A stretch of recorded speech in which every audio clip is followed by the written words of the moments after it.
And so with that, we are going to be in our Bible study that is dealing with relationships, especially as they are indicated in the text of Scripture in Genesis.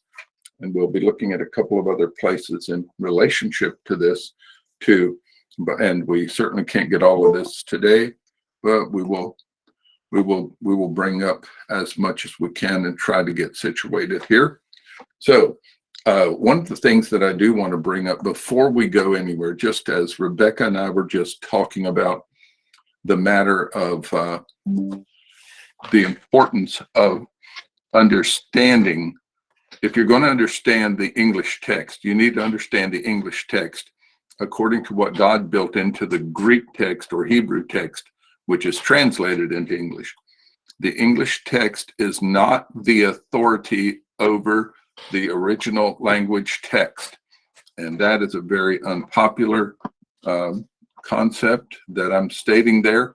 But the people who think it's unpopular are ignorant.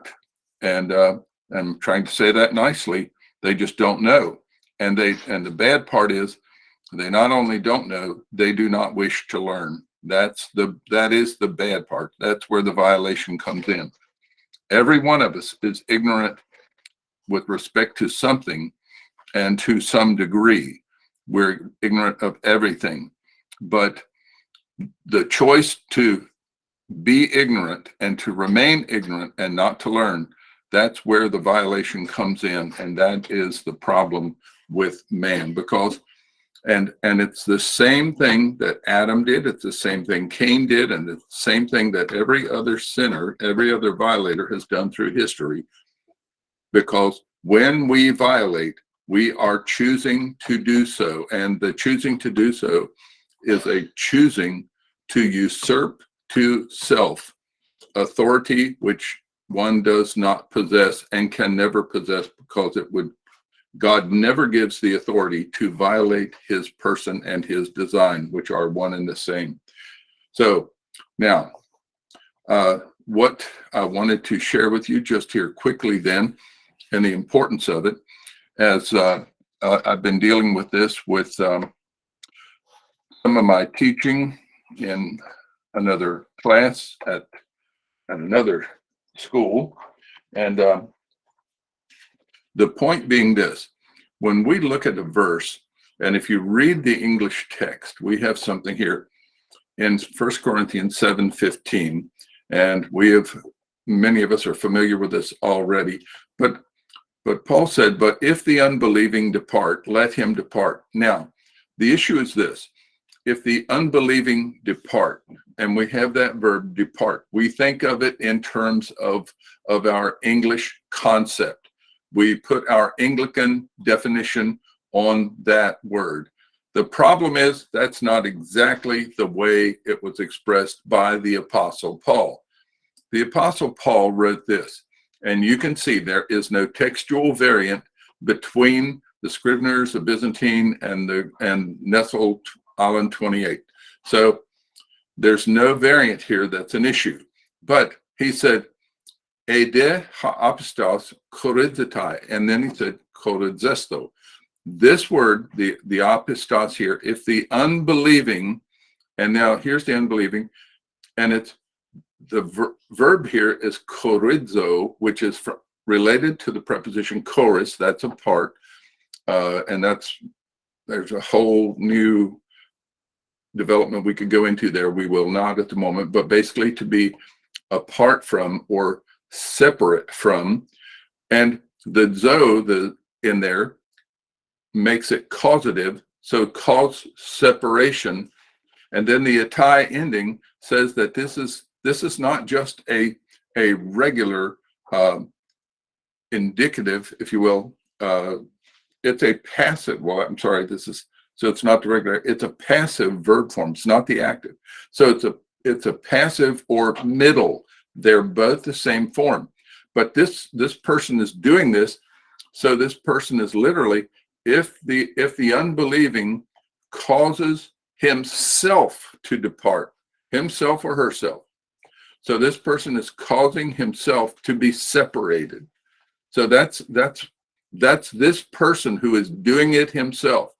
Then the next word, korazesto, is translated, let him depart. And when you look at the English translation here, let him depart, it sounds like the subject of the verb here, which the verb would be let depart in our English thinking so often. Well, the subject of let depart is a second person, and it'd be you let him depart. So it's like Paul is saying to the believer, if an unbeliever chooses to separate himself, he causes separation of himself from you, then you just let him do it. That's okay. Just let him go. But that's not what Paul said. Paul said, if the unbeliever causes himself to be separated, if he causes this himself, then he must cause himself to be separated. The subject of the verb that's translated, let him depart, is a third singular. It's the person who is separating himself must be the one who does the separating. That says that the believer is not to say, well, if you want to leave, you just go ahead and leave. It's all okay. The believer wants to keep the marriage together. That would be what the believer would want.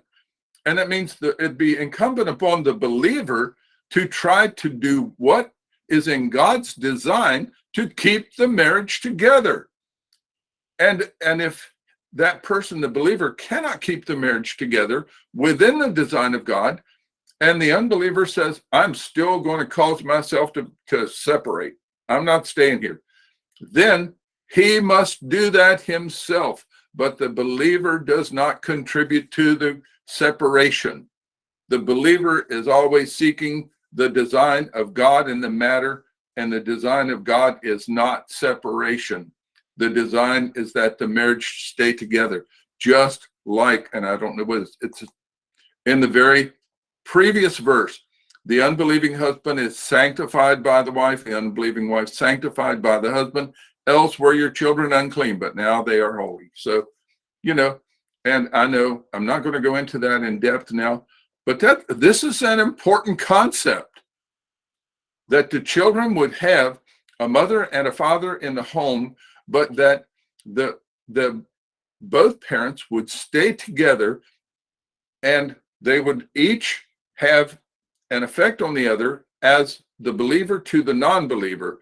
Now, I know the non-believer is going to have an effect on the believer. They do that. But if we can resist the devil and he will flee from us, how can we not resist the negative influences of a non-believer? Something's wrong with our thinking, and this needs to be brought out, and there needs to be, somebody needs to get this out to people, because we have marriages that are just going and just going, well, we're going our own way. Well, we're just going to go our own way. Well, if you're believers, you are violating the design of God. And if one is a believer and the other is not, that's one thing. But if the non-believer chooses to depart, then he must do so. But the believer must have the design of God in mind. Keep in mind, we talked about this with respect to having the image and likeness of God. And we said the image, that's basically something that represents something else, a representation. So we are to be representatives of God. And with that, I want to go over to another document here. And let's see. I think I have changed this one.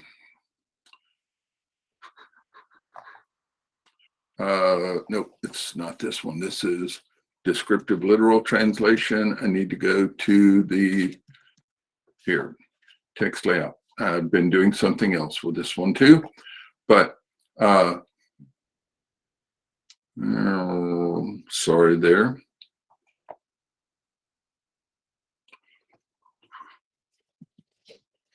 we'll I got off onto something else before class. So we'll go up here. What's it, 2? Here we go. Now we're getting there where we're supposed to be. So, let's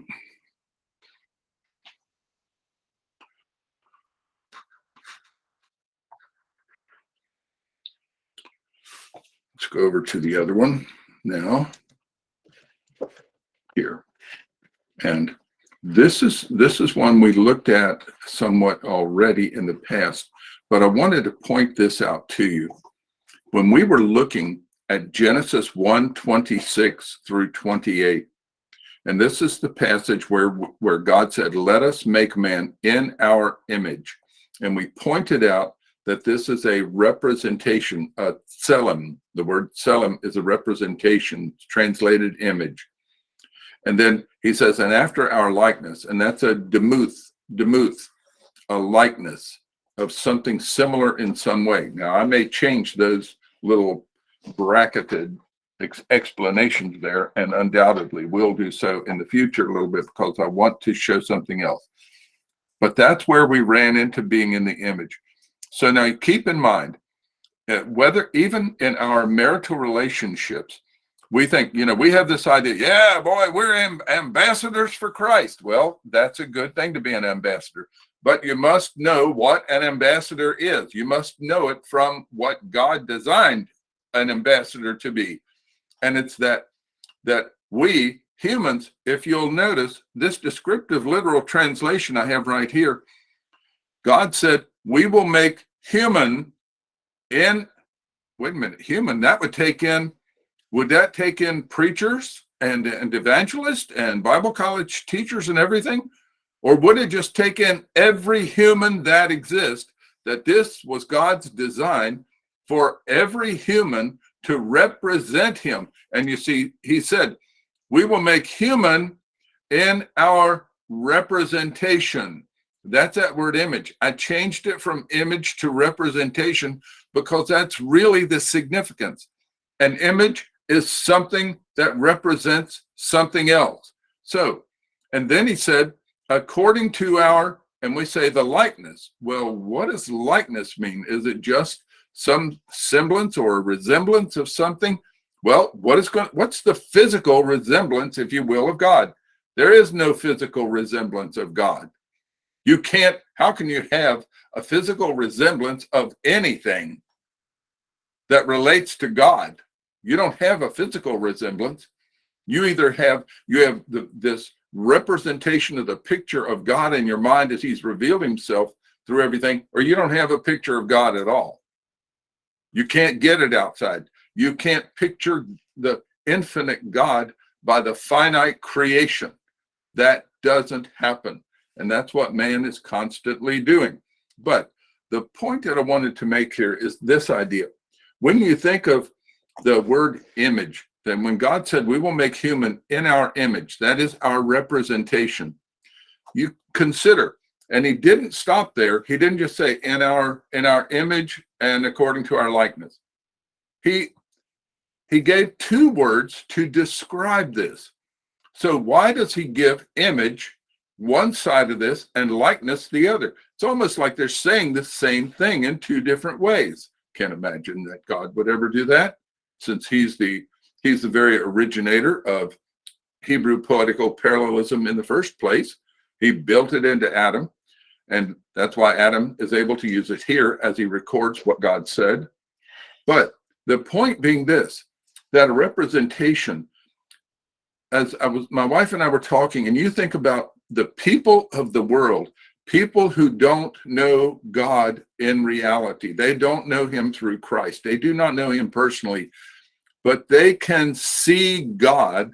They can see that there is some being out there. There is someone who does amazing things, and they don't give him credit for being all that he is, but they do recognize that, yes, we believe in God. And they do. They believe in God. They just don't believe they need to be reconciled to him through his son. But there are all kinds of people that believe that. So they have this picture where they can see God in a sense with their mind out there, and they can perceive that he exists. But that's not where it's supposed to stop. And that's why he added this idea, according to our likeness. Because when you see God as he exists, then when you see him in truth as he exists, then your perception tells you that he must have a design for everything. And if he has a design for everything, then that means it's incumbent upon me to walk in that design, because I'm a created being of that transcendent creator. So there's a design, and designs have criteria, individual points of criteria, design criteria, we would say in engineering. And then you must conform to those design criteria. His design criteria are perfect. And thus, when we see God and we see him, well, yes, he's out there. But then when we really see him clearly, we say, oh God, I need to be reconciled to you. I need to be conformed to you, and I haven't been conformed. Is there a way that you have made for me to be conformed to you? And the answer from God is yes. I gave my son. And then he gave his son, and then he says, he doesn't say, okay, now that you're saved, you all go out there and you all can be anything you want. There is a conformity to his design. There has always been a conformity to his design, contrary to what some dispensationalists teach erroneously. There has always been a conformity to his design.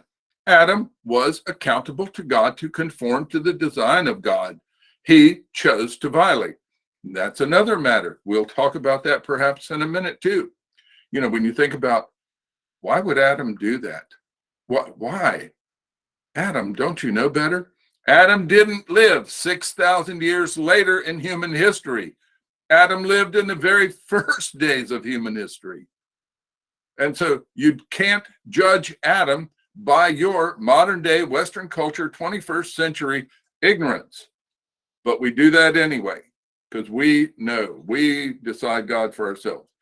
But you see, so the image idea is it's a representation, and I call it a relational representation, that we can see that there is somebody out there that we have a relationship to, and he is really greater and more powerful than we are. That's a relational relationship. We can see him there, that he exists. But then when you see him as he exists and you begin to realize it's not just seeing him that he's there, it's seeing that he has a design for everything. And that design is criteria. And those criteria are the criteria that I must conform to in my life. I must be like him. So you think about these things. So to me, there's that relational aspect in the image, and there's also this visual mental aspect. So it's a perception where I can see him in my head. I can see him, I can see his existence, but boy, then I see the significance of his existence, and I can see it in my head. So I get this, not only a relational representation, but I see a visual mental perception of him. Now think about that.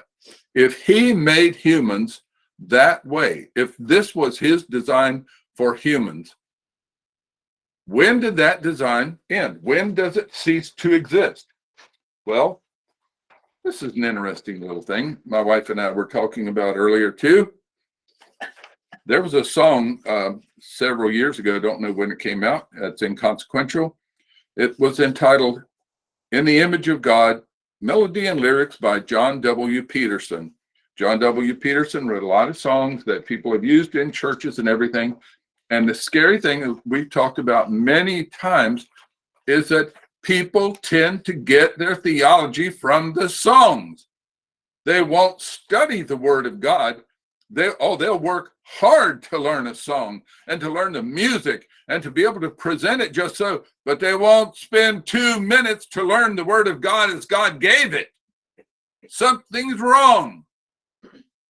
And it's in the heart of people who claim to love God. And it tells me they don't love God. They may be saved, but they don't love God because they don't care to learn. That I have enough. I don't need to learn. And And by the way, that is the predominant attitude in the leadership in our churches in this day and age. And I don't care if you call them pastors, Bible college teachers, deans of seminaries and colleges, or evangelists, or missionaries, or whatever, or Sunday school teachers. That's the predominant attitude. I don't need to learn anymore. So I am good enough as I am. So, but here's that song, In the Image of God. And I am not going to sing it all, but I can remember, in the image of God. Kind of bad, hon. My wife's sitting over here, probably fall out of the chair in a minute. But in the image of God, we were made long ago, with a purpose divine, here his glory to show. Now listen to this. But we failed him one day, and like sheep went astray. By the way, that's a misrepresentation of sheep going astray, because he doesn't understand the nature of how sheep go astray and what it means. Thinking not of the cost we his likeness, listen, had lost. Did we lose the image of God, his likeness? Did we? Did the image of God cease to exist in humans? Did the representation, that the way we had been built, we've been created to represent him, did that cease to exist in humans when Adam violated? And the answer is no, absolutely not. But the songwriter, he knows, we his image had lost. And then he mixes in some truth. But from eternity, God had in mind the work of Calvary, the lost to find. From his heaven so broad, Christ came down earth to trod, so that men might live again in the image of God. No.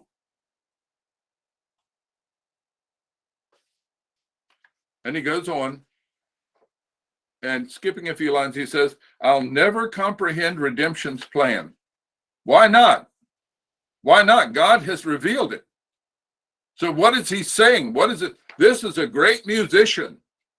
But as I've told you so many times, musicians are rarely ever accurate in their theology. And they think that whatever comes to mind musically is that which has been brought to them by God. And then we sing these songs in our churches, and and the people in the churches say, oh, my pastor thinks this is a good song. It must be true, and I like to sing it, so therefore this has got to be good. And they get their theology from a song that is not accurate. And it says how Christ could condescend to die for man. And then he says, such a Savior I'll praise to the end of my days, as I onward trod in the image of God.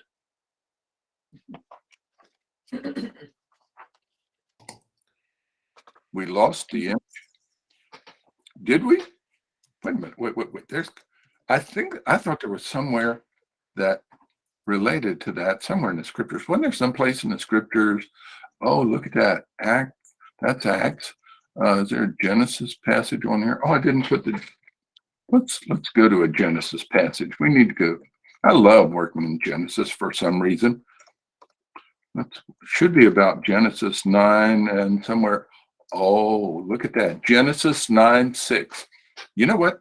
This was after Adam violated, after Cain violated, after every forming of the thoughts of man's hearts was evil only continually, that is for the entirety of the day, that caused God to have to bring this flood upon the earth and wipe every human out of existence, except, or out of life, except for 8 people on that ark.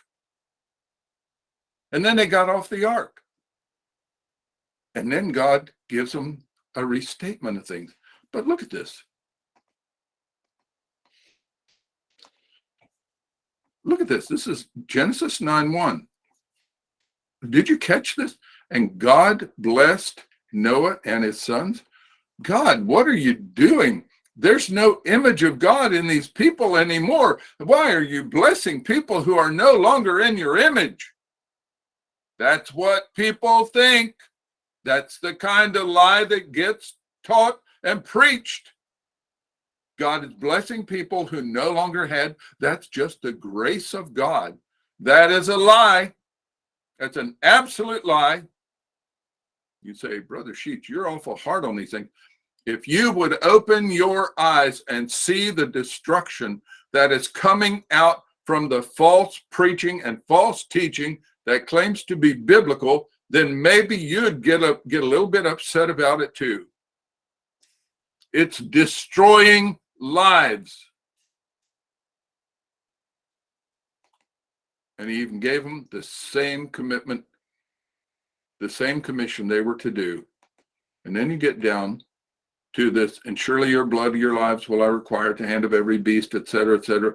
And then in 9:6, whoso sheddeth man's blood by man, and this is, so whoso sheds dam ha'adam, the blood of the human, blood of the human.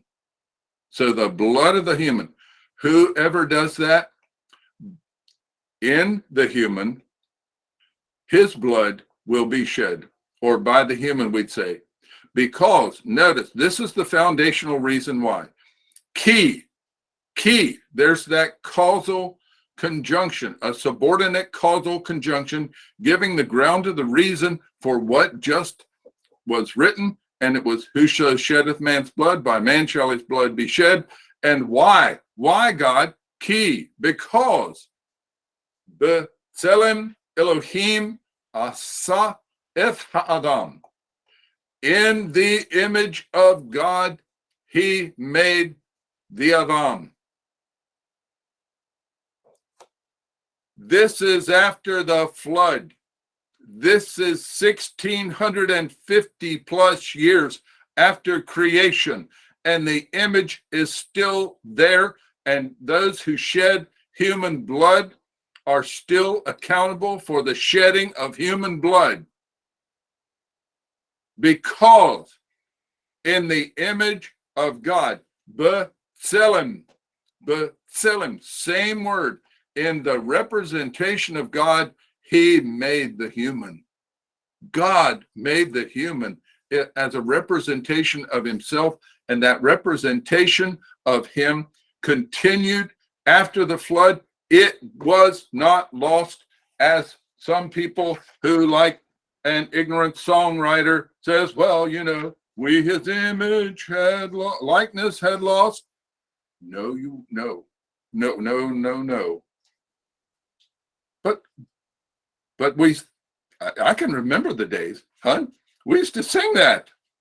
Always. We sang it in our church regularly. We would hear it as special music. We would hear choirs sing it. Yeah, this was sung in our churches, and we sat there and I can tell you, and well, maybe I don't know whether my wife did or not, but I sat there dumb as a rock, and I thought, wow, thinking not of the cost we his likeness had lost.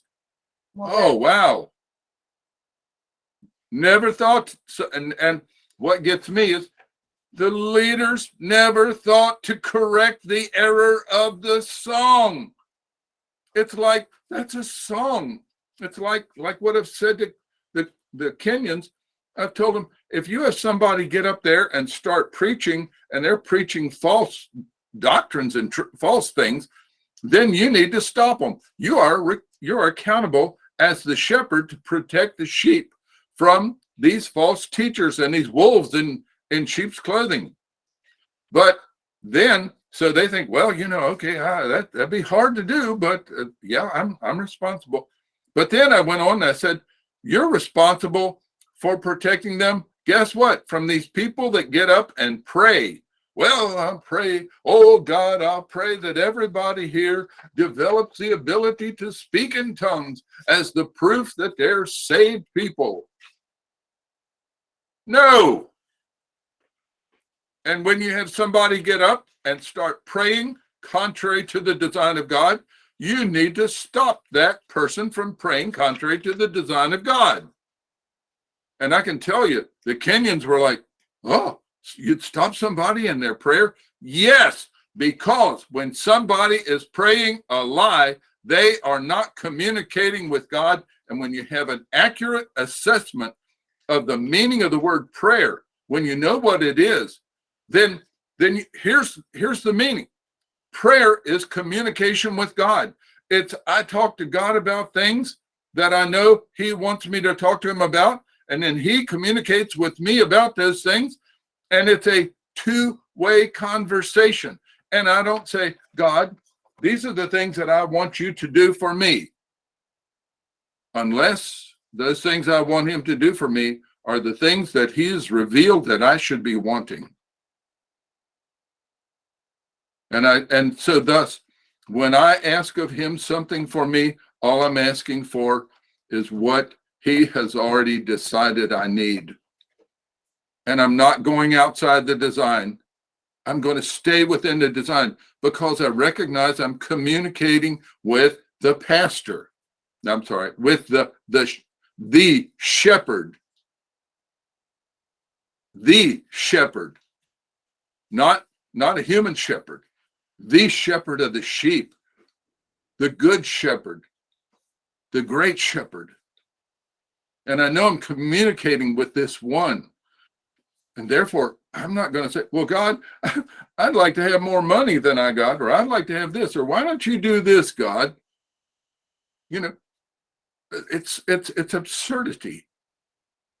But so now we would, so now these preachers have the idea, well, okay, if there's somebody preaching wrong, I might have to step up to the plate and be a man and stop them. By the way, I have in my entire life,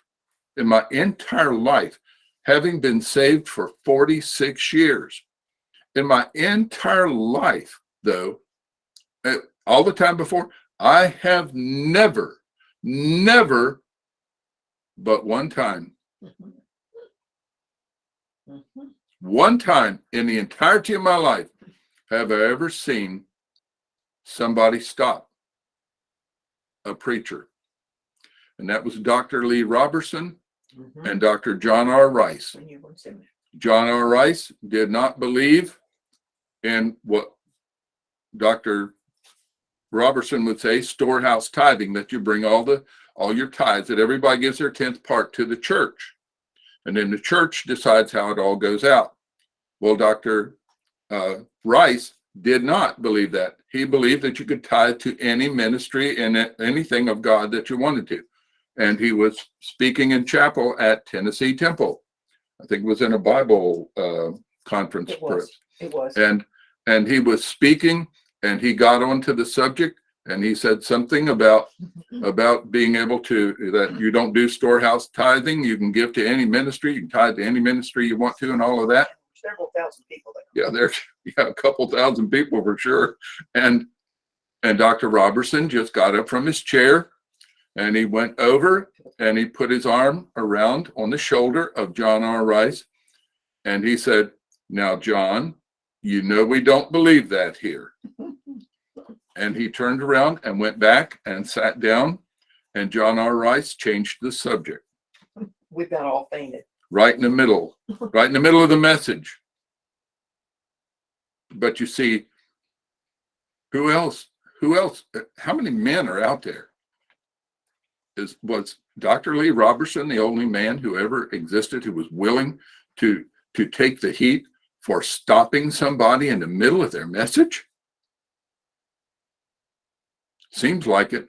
That's the only time I've ever seen it. It's the only time I've ever heard it. Can't imagine. Praying? Oh, no. Oh, this is a holy thing. If somebody is not praying according to the design of God, that is not a holy prayer. That is not a holy prayer if the person is not praying according to the design of God. Oh, but this person's singing the song, or our choir is singing this, and maybe in the middle of it, it's hard to stop it from happening. But you know what you can do at the end of it? If you are the shepherd of that flock of sheep, You have a responsibility to correct the error. You say, you mean you would say, would I, now, would I?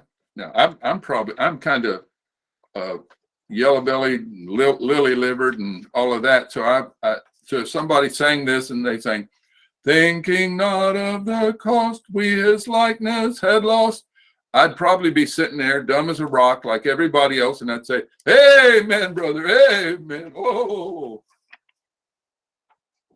and that would be a total idiot, because I would think my understanding, my own personal individual understanding, and that is the meaning of the word idiot. Idiotes. Idios. One's own personal understanding is sufficient. I don't need God to correct me.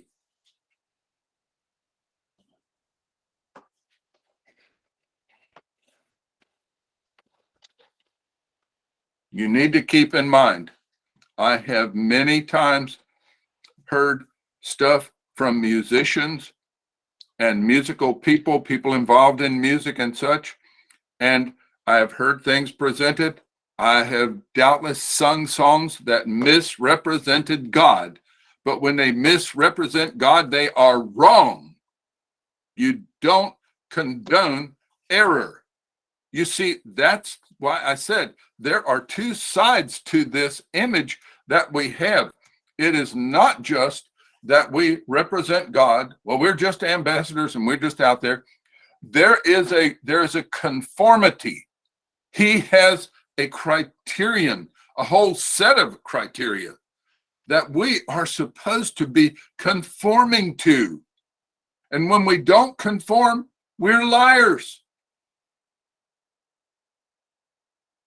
We are to represent him as he has revealed himself. Now, consider for a moment. So here's this idea of representation, and let me see. I thought I put something down in here. I know I put some extra notes, trying to catch a couple of these thoughts in my mind, so that I could expand this in the future and get this information in here. But when Adam wrote the record of his own creation as God revealed it to him, he recorded God's words that humans would be created in his image and according to his likeness. In the language of Adam, the language now called Hebrew, the terms image and likeness are two very distinct, listen, they're very distinct words, but very much related words. And the Creator used them together to reveal his purpose in creating humans. They would be his image and his likeness to everything else that existed. That's what humans were designed to do. That's why he calls them to be image and likeness. They're going to be representing him to everything else that exists. So now, let's consider something else. I want to go down a little farther here. I think I put another couple of notes down here. We had this paper before. We've already been through this basically. But so humans, however, were not made simply to be representatives of the Creator. Each was also made to be a likeness of him. And here's the important thing. Communicating through their representation that such a being as this God who exists, this Creator, could not exist without having created according to a perfect set of criteria, and that conformity to those criteria would be his requirement upon every being of the creation. So it's not just I recognize God's out there. It's not just that I see some kind of representation of God.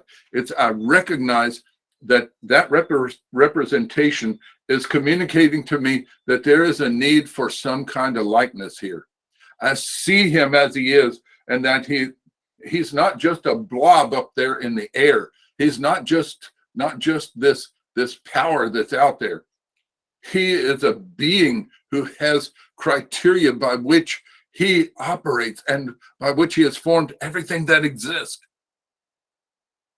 And that means if he did have criteria, then I need to pay attention. Though the two words image and likeness may refer to one and the same thing, they are not exact synonyms. This word, the second one, likeness, demuth, is a passive form of dama, to be like, to resemble, which refers to something which, when seen or perceived in some way, calls to mind the thing it represents and from which it originates. Accordingly, humans were designed as representatives to look like, to resemble, to conform to the Creator and the criteria of his design in their every function and interaction with everything else in the creation. There are two sides to it. It's not just, we're just in the image of God. We are, but we're also in his likeness. And that involves two separate sides of one and the same thing that we are supposed to be. So let's go over here for a minute. And I don't think I opened up the paper on death. But you remember when we talked about that, we talked about the paper on death last week. Let me see, I might just have that here.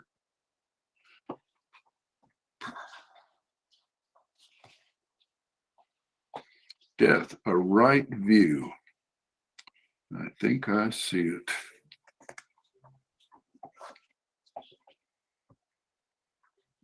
No, that's the one about Tom. So we're not going to do that one. But the point being this, keep in mind, and we'll go back over to our text here in Genesis 2. This is text and layouts. Let's go to the literal translation first. So we'd already talked about all of this. And by the way, I've been adjusting the layout of these things in English and in the Hebrew text to fit what they actually are. And so you can take a look at that later. I'll send them to you and you can look at them, think about them. But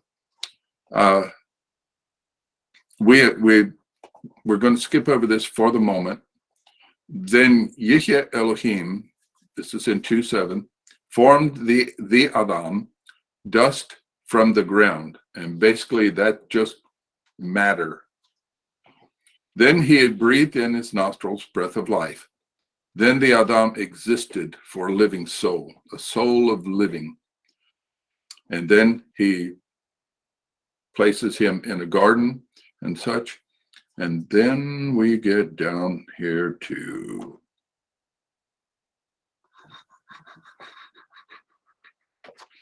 let's see, I want to go to go down here. Yeah, I want to find this.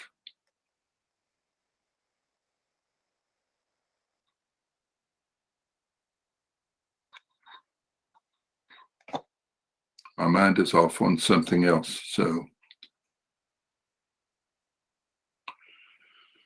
let's look at 2:16 and 17 first.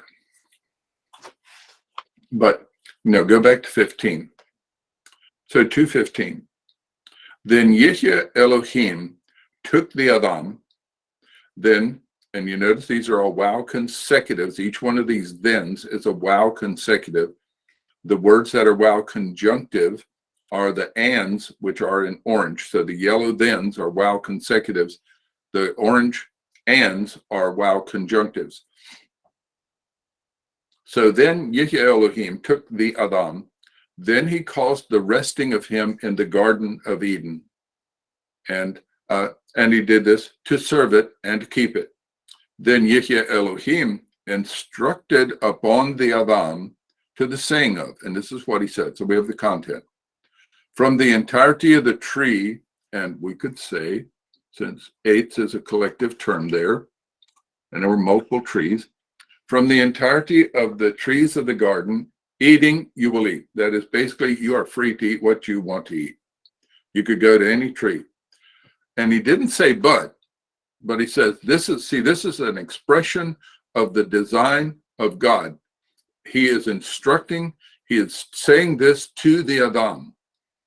And the man is resting in the garden, if you will. So he's resting. This is not some kind of imposition on the man that the man's not going to like. This is just the design of God for his life.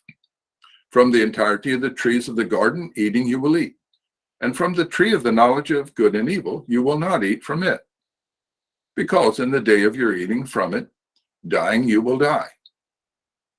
So even if God gave him an idea, and we've already talked about this idea of dying, there would be a change in the state of Adam's existence from whatever he was before he violated to something that would be after he violated.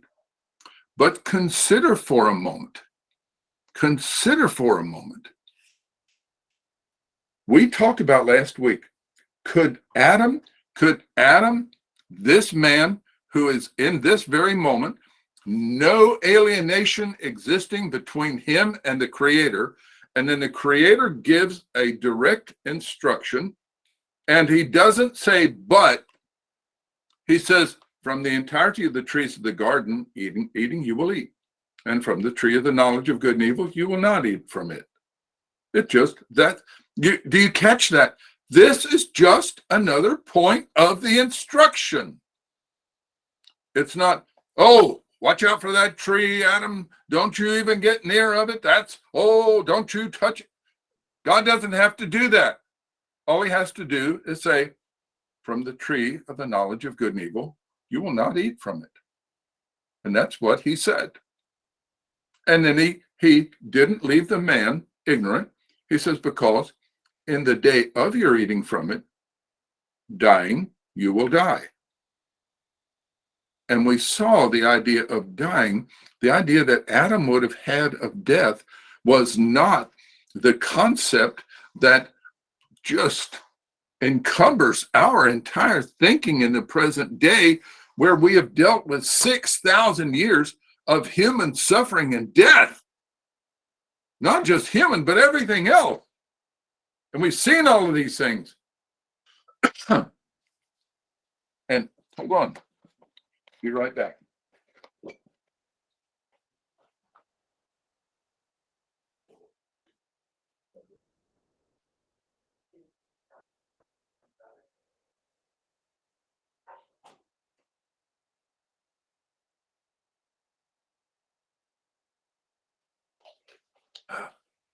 Throat was getting dry. Had to get something to wet the tonsils. Wait, do I still have tonsils? I think I do. Don't remember. Okay. Now, let's ask this. So he would not have been able to conceive what it would be like to be separated from the Creator. This is a Creator. You walk with him day in and day out of your life, your existence, if you will. That's what he's going to do. This is still on day 6 when Adam was just created. But here's his existence is in the Creator, and the Creator is interacting with him, and the Creator has caused him to rest in this garden. Serving and keeping the garden is not something laborious. It's rest. It's a perfect peace. Heard that word somewhere before. I think Isaiah used that somewhere. Shalom, shalom. Like in about 26:3.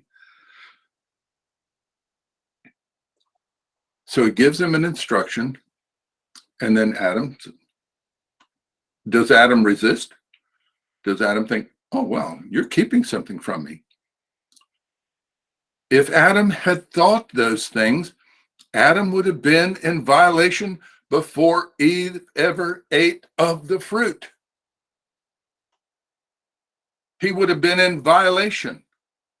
Do you realize that so many of these things that we talk about things that could have been, Adam would have thought this, or and he knew that when he had to name the animals, and he would say, oh, wow, I didn't find a helper for me. Well, oh, that's terrible. Why didn't God make me a helper?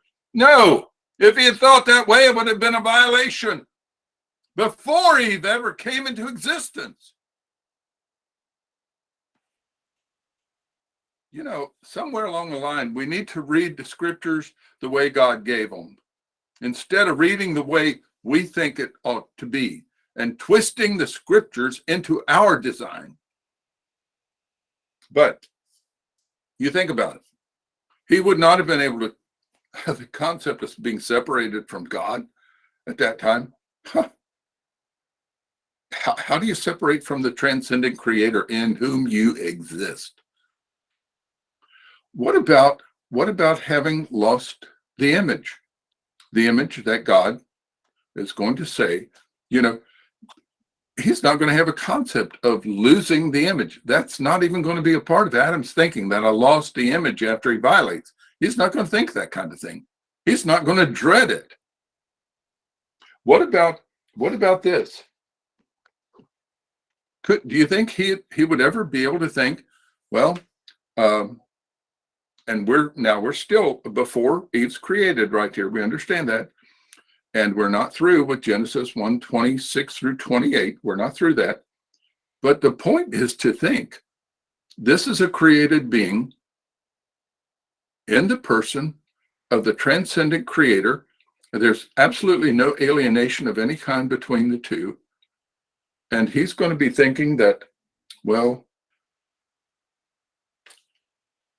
I won't be able to represent God. There'll be a certain point I'll lose my representation status, if you will. And I would question this. We read Genesis 1:26, where God said, we will make man. Let us make man in our image and according to our likeness. Did Adam come into existence and then not know until later, sometime later, that he was going to be in the image and likeness of God?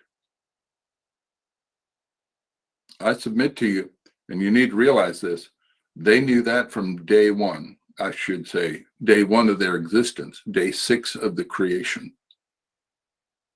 Doubtless they knew it immediately upon having come into existence, and then the blessing of the Creator being pronounced on them. So they knew that they were representatives. So when God would have said, well, in the day of your eating, you will surely die, is he going to be thinking in terms of, I'll be separated from God? I'm not going to be his I'm not going to have his image anymore. I'm going to be, I'll no longer be a representative of his. I don't buy that garbage. We're not talking about men talking to men. We're talking about the transcendent creator communicating with his being. So now, what about this thing of his relationship to his woman? Because I think there's a passage in scripture somewhere over here where we have, let's see, there should be something along about, see, that's 1 Corinthians 7:15.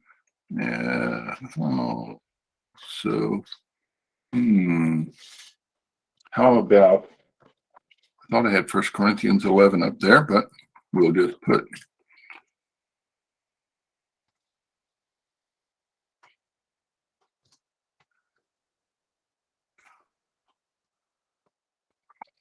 space in there.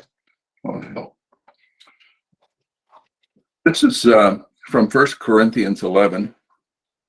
And again, this is what the ladies in my class at First Bible are studying right now. That's a section we're dealing with.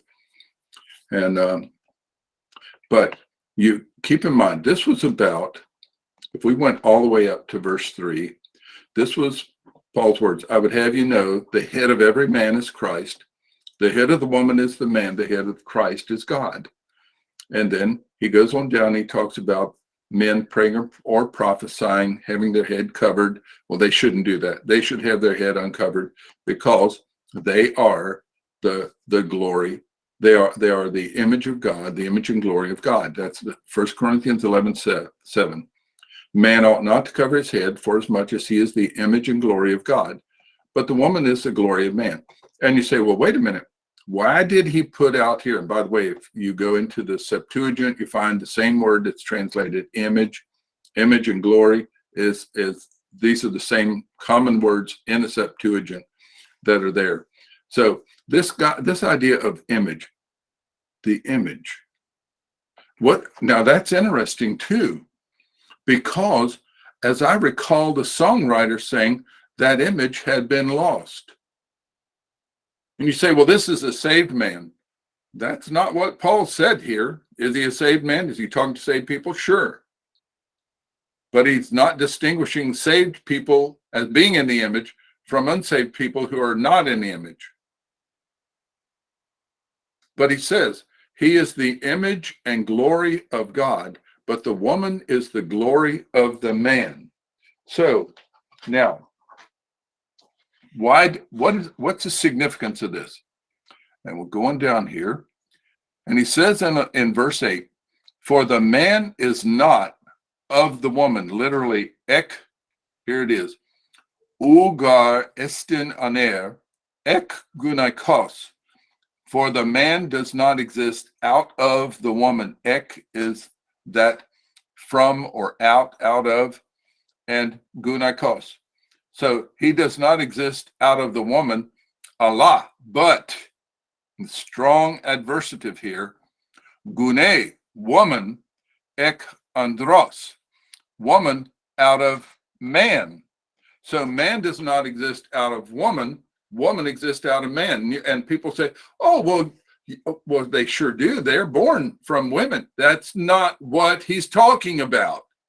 That is not the subject that he's dealing with here. What he's talking about is the fact that of what God did in creating the woman, where he took that rib, that side from the man, he put him to sleep and he took that side from him. And from that, literally, he built. That is the verb. God built the woman from that rib or that side, which he took from the man. That's what it says. That's what the scripture says.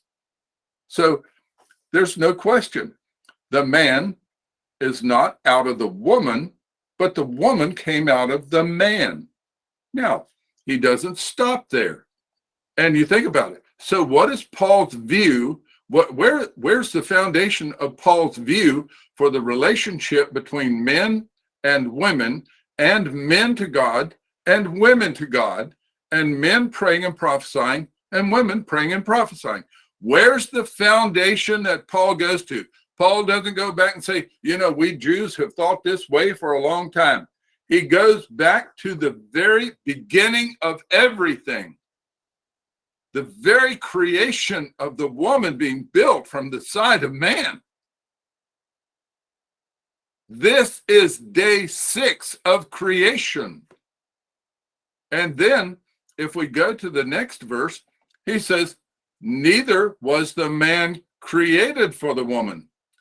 Kaiga uk ektise aner. A man was not created diatain gunaka because of the woman, but Allah, strong adversative, Allah, gune diatan andra, the woman because of the man.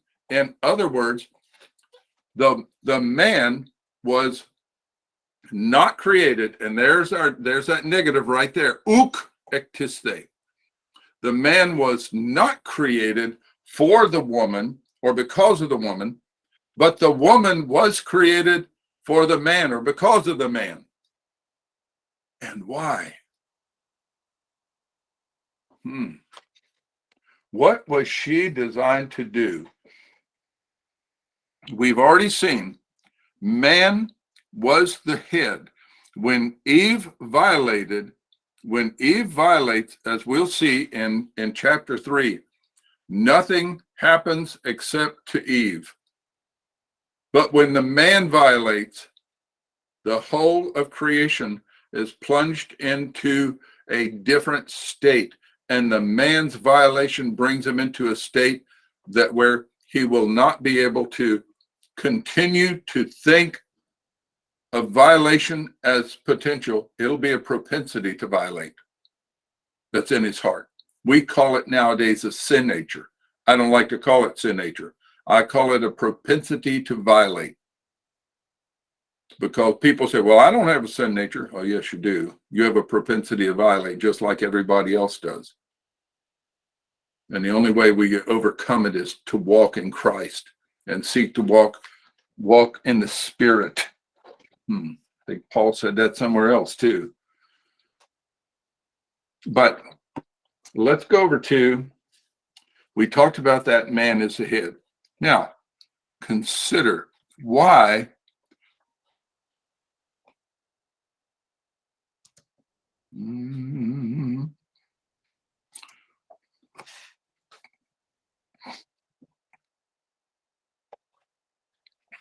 we're going to just look for the moment. We're not going to look at the Hebrew text, but this is my descriptive literal translation.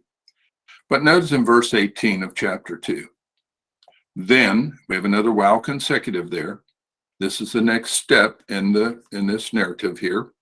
Then Yihya Elohim, that we would say the Lord God, maybe, but Yihya is his name. That is his name. Yihya Elohim said, not good exist, the existing of the Adam, to the aloneness of him. So not good exist. It's not good for the man to exist alone.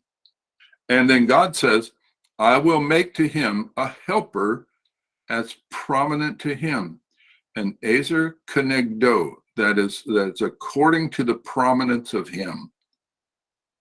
So this is going to be a helper that is made specifically for the Adam, the male Adam. He was the only human existing at the time God says this. And then Yihya Elohim, and I put in here had formed because this was already done on the early part of day 6. From the ground, the entirety of the living thing of the field and the entirety of the living thing of the space or the dimensional atmosphere would be a good way to say that. Then he, that is Yihya Elohim, caused the coming unto the Adam to see what he will call it. Well, what is he causing to come? He's causing the entirety of the living thing of the field and the entirety of the flying thing of the space, things that fly in the air, in the atmosphere. And the entirety which Adam will call to it, that is a soul of living, exact same word as we saw up here. When God created Adam, then the Adam existed for a soul of living, exact, same word.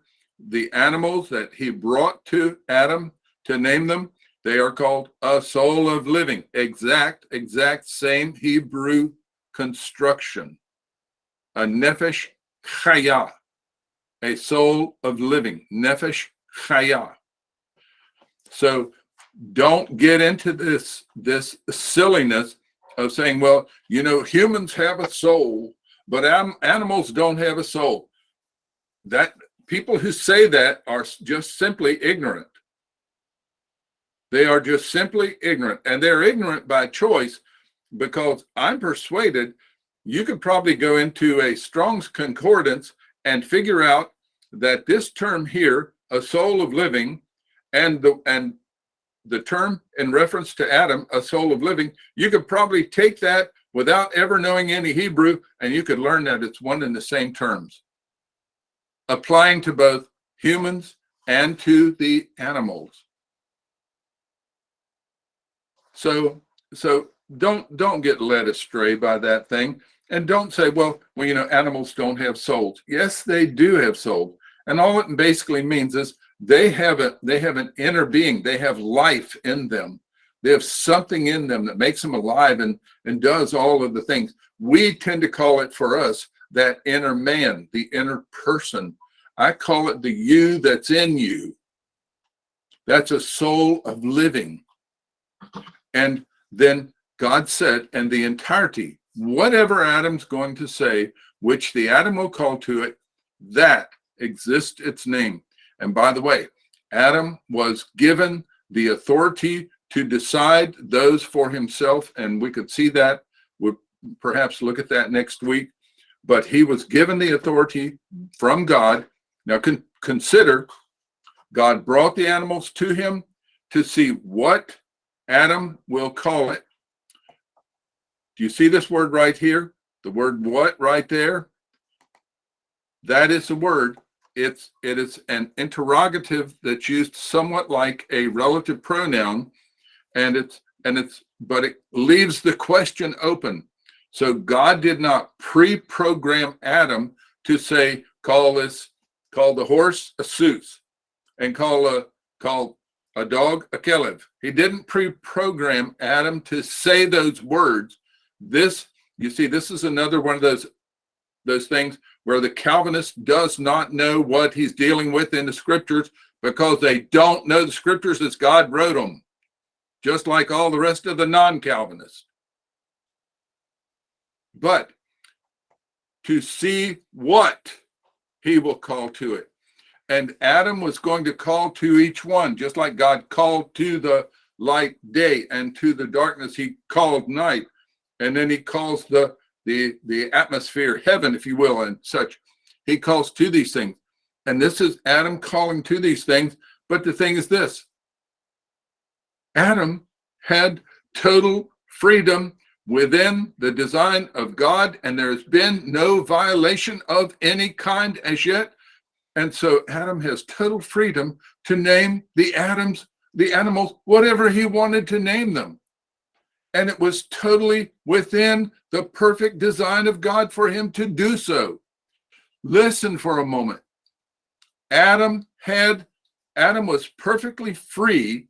In that sense, Adam had a free will within the design of God. It was not pre-programmed into Adam what he would call them.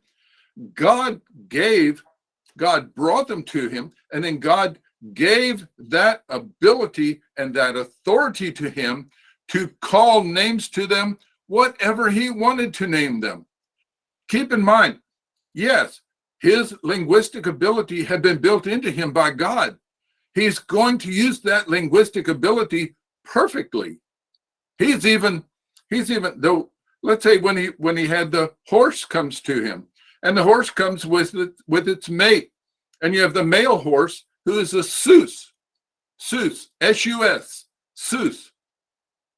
And the female horse, he looks at the female horse and he calls her not sus, he calls her susa, because she's a female horse. He puts an a ending on the word to name her. The male is sus and the female is susa. No big deal. God built this into him and he uses it perfectly. There has been no violation. There's no violation, but he has a free will within the design of God. So the Lord calls to coming unto the Adam to see what he will call to it, and the entirety which the Adam will call to it, a soul of living, that exists its name.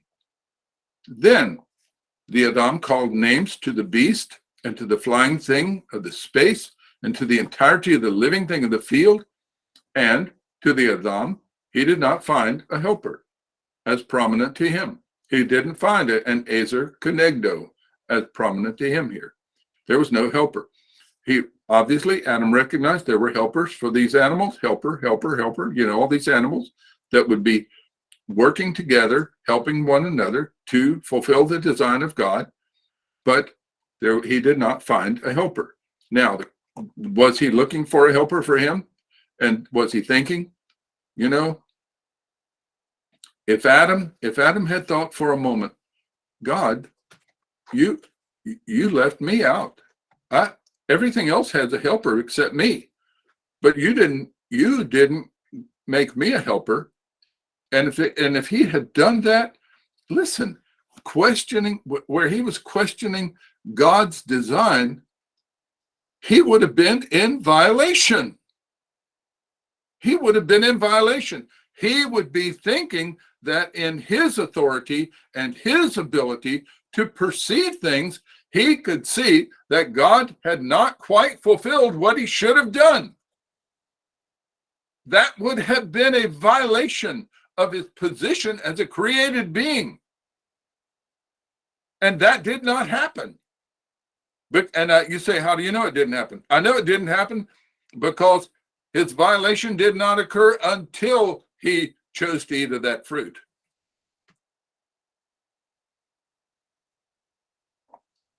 And then Adam, well, shall we say, and to the Adam, he did not find a helper as prominent to him. And the question is, who is the one who's doing the finding here? Was it to the Adam? The Adam did not find a helper prominent to him? Or is this and God did not find a helper for the Adam? So was God looking for something that should have been there and was not? Absolutely not. But he was doing something in the man. And he was doing something in the man to help the man see that he would need a helper. And when he brought the helper to him, we'll see the man knew immediately. Look what happened. Then Yahweh God, and I left Yahweh here, Yahweh or Yihye, God, Yihye Elohim, caused falling of a deep sleep upon the Adam. Then he slept. Then he took one from his sides. We could say ribs if you want to. Then he closed flesh under it. Then Yahweh God built the side which he took from the Adam. Then he caused coming of her unto the Adam. And he didn't have to tell Adam what to say. Adam already knew. Listen, here's another one of those expressions. Adam was free to say what he would within the design of God. Adam had a free will within the criteria of the design of his creator. And that's why even today, we need to wake up and smell the coffee and realize that we have a free will within the design of the creator, just as Adam had. When we are reconciled by the blood of Christ, there is no alienation between us and God when we are seeking to walk in his design, and we are free to go and do what we want to do. But listen, if we say, well, I'm free to go and violate the design of God, then you're free to do that, but you will be held accountable. You are not free to violate. God gives opportunity, God gives ability, but he never gives authority to violate his design in any way, to any degree. And Romans 13:1 is just another expression of that in the New Testament. And that too is often, almost always, misunderstood because people don't know God accurately. They've never seen him from who he is in Genesis. So Adam says,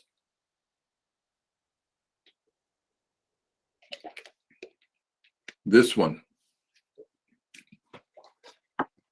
Zo, Hapa'am, this exists, the repetition, meaning the repetition of himself, the one made especially to work with him, bone from my bones and flesh from my flesh.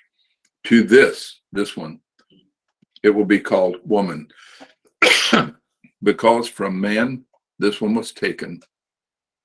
And upon thus, a man will leave his father and his mother, and he will cling or cleave or adhere in his woman, and they will exist for one flesh.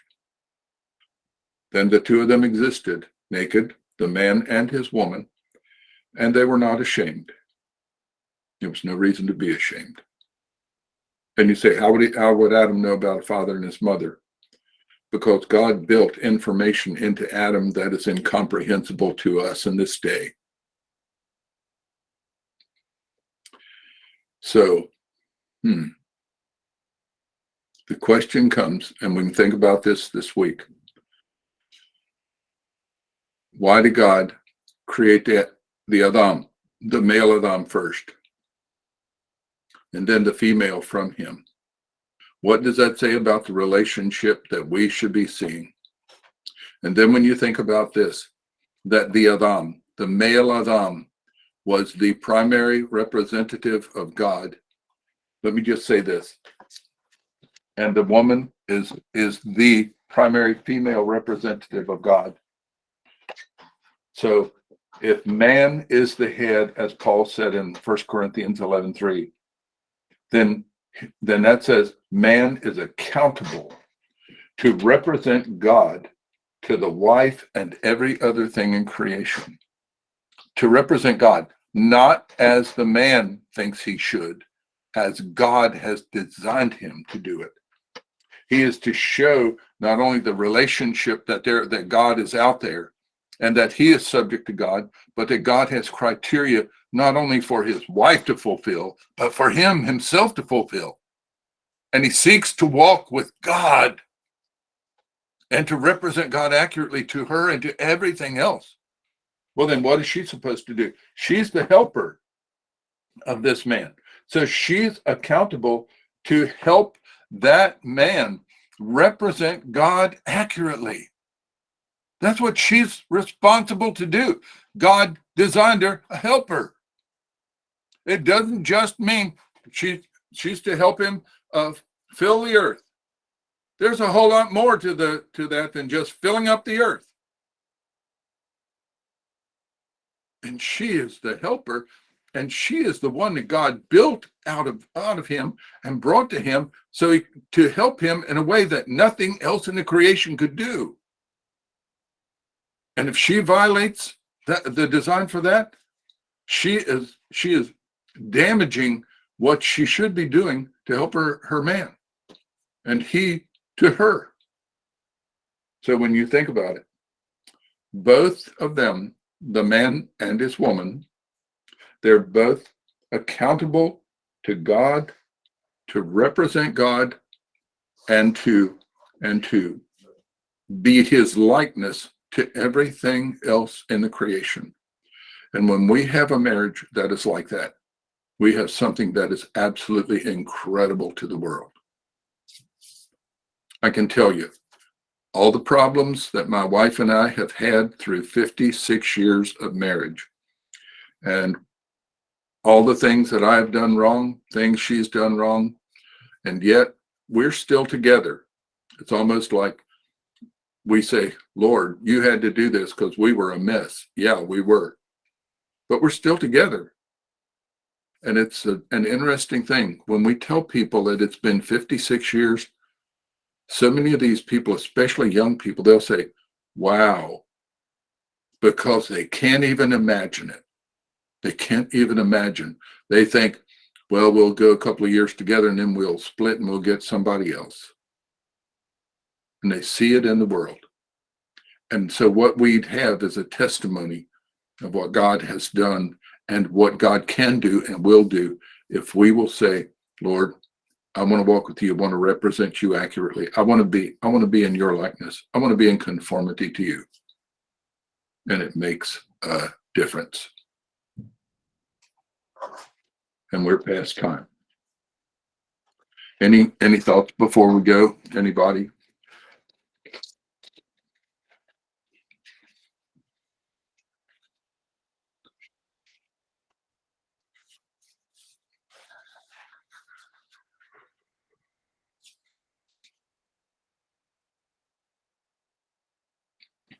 Well, quick thought, Brother Sheets. The accurate representation you're talking about ties right into our presentation of the gospel. Absolutely. We should be living that. That is the gospel. Absolutely. Yeah. If there's a difference in there, then something's wrong. what a powerful testimony that would be for the world to see that. Especially you look at the world today, if we were actually different and according to God's design, how powerful that would be. Oh my. Yeah. And you know what, Stephen, as we've said, and I think we were talking about it earlier, Rebecca, talking about the idea that how our churches have no power anymore. But think of the power that we could have if we walked with him in every aspect. Woo. And I say we, including myself in there. Good thought. Anything else?